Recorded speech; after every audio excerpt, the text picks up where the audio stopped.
Hello मेरे प्यारे नन्हे दोस्तों, कैसे हैं आप सब।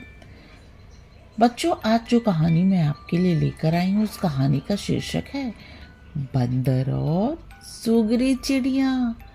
तो ये कहानी शुरू करते हैं। सुंदरवन में ठंड दस्तक दे रही थी।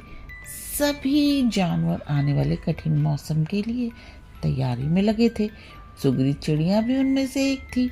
हर साल की तरह उसने अपने लिए एक शानदार घोंसला तैयार किया था और अचानक होने वाली बारिश और ठंड से बचने के लिए उसे चारों तरफ से घास फूस से ढक दिया था।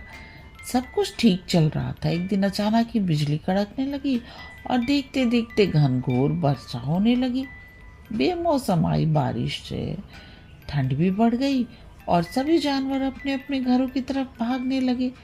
सुगरी भी तेजी दिखाते हुए अपने घोंसले में वापस आ गई और आराम करने लगी।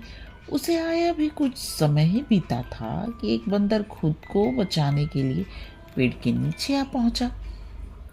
सुगरी ने बंदर को देखते हुए कहा, तुम इतने होशियार बने फिरते हो, भला ऐसे मौसम में बचने के लिए घर क्यों नहीं बनाया। ये सुनकर बंदर को गुस्सा आया, लेकिन वो चुप ही रहा और पेड़ की आड़ में खुद को बचाने का प्रयास करने लगा।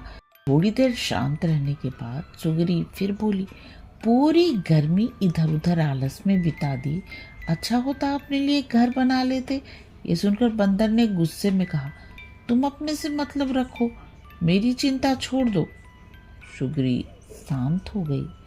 बारिश रुकने का नाम नहीं ले रही थी और हवाएं भी तेज चल रही थी। बेचारा बंदर ठंड से कांप रहा था और खुद को ढकने की भरसक कोशिश कर रहा था, पर सुगरी ने तो मानो उसे छेड़ने की कसम खा रखी थी। वो फिर बोली, काश कि तुमने थोड़ी अक्ल दिखाई होती तो आज इस हालत में नहीं रहते।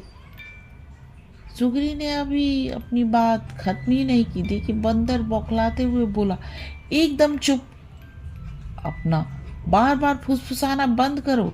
ये ज्ञान की बातें अपने पास रखो और पंडित बनने की कोशिश मत करो। सुगरी चुप हो गई।